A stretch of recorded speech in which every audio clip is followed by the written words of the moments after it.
ज़्यादातर स्कूलों में आज भी हमें वही बेसिक सब्जेक्ट्स देखने को मिलते हैं, लेकिन आज जिस स्कूल में हम गए थे यहाँ बच्चे सिर्फ वो बेसिक सब्जेक्ट्स नहीं पढ़ रहे बल्कि उनके साथ ही साथ एआई एंड रोबोटिक्स भी सीख रहे हैं, यानी कि वो टेक्नोलॉजी जो आने वाला कल है।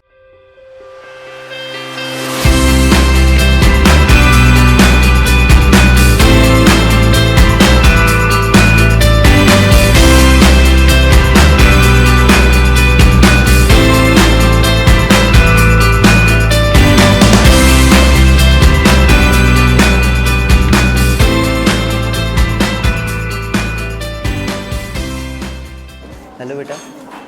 Yes sir, hello. आपका नाम क्या है बेटा? अंशिका जायसवाल। अंशिका जायसवाल। कौन सी क्लास में पढ़ते हो आप? 7th। 7th। यहाँ पे अभी आप सभी लोग क्या पढ़ रहे हो? एआई। एआई के बारे में थोड़ा बताएंगे आप? यस सर, एआई एक टेक्नोलॉजी है जो ह्यूमन के इंटेलिजेंस को मिमिक करता है। ओके, तो आप इसमें अपना फ्यूचर बनाना चाहते हो? हाँ, AI में? मैं एआई रोबोटिक्स और टेक्नोलॉजी में अपना करियर बनाना चाहूँगी क्योंकि एआई आने वाला भविष्य एआई का ही है।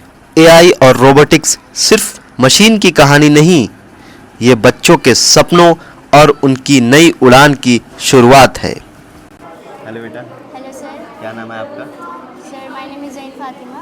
ओके, तो जैन आप किस स्कूल में पढ़ती हो? पीकेएस पब्लिक स्कूल चिड़ियाकोट में। चिड़ियाकोट में पीकेएस पब्लिक। ओके, तो यहाँ पे बेसिकली एआई एंड रोबोटिक्स की लैब में हम लोग अभी बैठे हुए हैं। यस तो आप यहाँ पे अभी क्या पढ़ रहे हैं? एआई के बारे में क्या पढ़ रहे हो, कुछ बताएंगे थोड़ा सा? सर, एआई हमें हेल्प करता है एजुकेशन को सब तक पहुंचाने में, जो लोग इसका फ़ायदा नहीं उठा रहे हैं उन लोगों तक, और इन्वायरमेंट की हमें जो प्रॉब्लम्स आ रही है उसको हैंडल करने में और हेल्थ केयर को और भी बेहतर बनाने में। अच्छा, तो ये सोसाइटी की जो प्रॉब्लम्स बहुत सारी होती हैं उसको सॉल्व करने का आप तरीका बता रही हैं एआई के थ्रू, राइट? ये आपने ये बताया, राइट? ठीक है, एआई के बारे में और कुछ बताइए, जैसे आप इसमें फ्यूचर कुछ देखती हैं, क्या फ्यूचर है? ये से जैसे कि टेक्नोलॉजी डेवलप कर रही है उस हिसाब से जहाँ तक हमें पता है कि फ्यूचर में हमारी आने वाली जो एजुकेशन सिस्टम है वो भी एआई के थ्रू ही ऑलमोस्ट चलने वाली है। तो इससे हमें एजुकेशन में भी अच्छा रहेगा और हमें पहले से पता रहेगा कि हम इसे कैसे यूज़ कर सकते हैं, इसका बेनिफिट्स कैसे ले सकते हैं। Forrest had showed his first and only sentence. It means ये छोटे छोटे बच्चे मशीन्स को समझ रहे हैं, रोबोट्स बना रहे हैं और फ्यूचर की दुनिया को अपनी आंखों से देख रहे हैं। क्या बात कर रहे थे अभी? नहीं, वो नहीं, हम लोग ये बात कर रहे थे कि क्लास में ज़्यादा मज़ा आता है या फिर यहाँ एआई लैब में ज़्यादा मज़ा आता है? क्यों, क्या वजह है? यहाँ पे हम बहुत से काम करते हैं, जैसे कि टेबल फैन बनाए, रोबोट फैन बनाए, और सर कभी कभार पूछ लेते हैं कि व्हाट इज सिस्टम क्या है, टॉपिक पूछते हैं और कभी कभार लिखाते हैं। अच्छा, इसके लिए आप लोग को यहाँ ज़्यादा मज़ा आता है। Yes sir. कुछ सोचा है फ्यूचर है इसमें एआई रोबोट्स में? एआई रोबोट्स में क्या है बताओ? अगर हम बड़े होंगे तो बाद में बहुत सारी टेक्नोलॉजी यूज़ होंगे, अभी तो नई टेक्नोलॉजी यूज़ हो रहा है, तो बाद में जाके एआई में अगर हमें पढ़ना लिखना नहीं आता तो भी एआई में हम कुछ भी कर सकते हैं। फ्यूचर बना सकते हैं, Yes. राइट? यस। ग्रेट। ठीक है बेटा। स्पोर्ट में मैं नेशनल लेवल तक पहुंचना चाहती हूँ। हर प्रत्येक शुक्रवार को शनिवार को एलटीए क्लासेस चलाए जाते हैं जिसमें म्यूजिक, डांस, कराटे और सभी इत्यादि चीज़ें सिखाई जाती हैं। अच्छा, मुझे ये, आपका नाम क्या है? सुचिता यादव। सुचिता, कौन से क्लास में हो अभी आप? 9वीं की 9th A। 9th। ओके, तो मज़ा आता है आपको खेलने में? हाँ, कौन सा गेम आपको सबसे ज़्यादा पसंद है? खो खो। खो खो में आप नेशनल जाना चाहते हो, राइट? अच्छा, तो यहाँ पे खो खो खेलने को मिलता है, लड़कियाँ या फिर बच्चे और खेलते हैं यहाँ पे खो खो? अच्छा, कब खेलते हैं बेटा? जब हम लोग का एलटीए क्लासेस चलता है या हम लोग का गेम पीरियड भी रहता है तभी हम लोग खेलते हैं। तो आप लोग वहाँ पे ग्राउंड में जाके खो खो खेलते हो, मज़ा आता है सबसे ज़्यादा खो खो में आपको, राइट? तो और कोई इंटरेस्ट इसके अलावा बहुत किसी सारे। चीज़ में?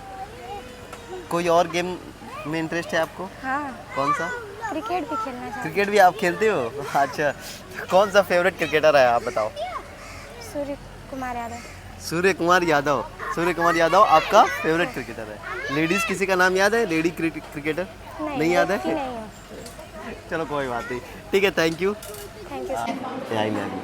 एआई लैब में मज़ा आता है आपको? Yes sir. वो क्लासेस बंक करके यहाँ पे आने में मज़ा आता है? Yes sir. अच्छा, क्या पढ़ाया जाता है यहाँ पे? सर यहाँ पे व्हाट इज स्ट्रीम पढ़ाया जाता है। सर स्ट्रीम का हर एक सर फॉर्मूला जैसे बताया जाता है। अब जैसे एस मतलब क्या होता है, एस मतलब साइंस, टी मतलब टेक्नोलॉजी, ई मतलब इंजीनियरिंग, ए मतलब आर्ट। सर यही सब पढ़ा के हम लोग को उसके अंदर का बताया जाता है कि जैसे क्या होता है। इसके हेल्प से हम लोग robotic cars, table fan and sir water pump की तरह कुछ चीज़ें बनाते हैं। अच्छा, कुछ आपने बनाया अभी तक? Yes sir. कौन सी क्लास में हो आप? Sir 7th। सेवेंथ में आपको ये सारी चीज़ें पढ़ाई जाती हैं। Yes, इसमें sir. फ्यूचर आपको दिख रहा है? कुछ यस फ्यूचर सर। है? Yes sir. अच्छा, क्या बताया, किसी ने बताया क्या फ्यूचर है? सर इसमें हमारा फ्यूचर इस तरीके से दिखता है कि सर जैसे कि हम बड़े चल के अगर कुछ कामयाब नहीं हो सकते, अगर हम थोड़े भी एआई के बारे में हमें नॉलेज है तो हम उससे कुछ भी अपने घर बैठे कुछ भी ऐसी चीज़ बना सकें जिससे हमारी रोजी रोटी चल सके। चलो, बहुत अच्छी बात है। Thank you so much. Thank you sir. आज की पढ़ाई अब बदल रही है। अब बच्चे सिर्फ किताबों तक सीमित नहीं, बल्कि आर्टिफिशियल इंटेलिजेंस और रोबोटिक्स सीख रहे हैं। इसीलिए ये ज़रूरी है कि हम बच्चों को सिर्फ पढ़ाए नहीं, बल्कि उन्हें सोचने, बनाने और नए एक्सपेरिमेंट्स करने का मौका दें, क्योंकि एजुकेशन सिर्फ एग्ज़ाम पास करने के लिए नहीं, बल्कि दुनिया बदलने के लिए होनी चाहिए। किसी ने कहा, आज का बच्चा कल का साइंटिस्ट है, और ये बच्चे ही कल डॉक्टर्स, इंजीनियर्स, रिसर्चर्स और इनोवेटर्स बनकर इंडिया का नाम रोशन करेंगे। ओके, छात्रा हूँ। तो आप क्या करना चाहते हो फ्यूचर में? आप क्या करना चाहते हो? मैं आईएएस बनना चाहता हूँ। अच्छा, और यही वजह है कि इस स्कूल के बच्चे सिर्फ स्टूडेंट्स नहीं, बल्कि आने वाले कल के इनोवेटर्स और प्रॉब्लम सॉल्वर्स बन रहे हैं। हमारे चैनल को सब्सक्राइब करिए।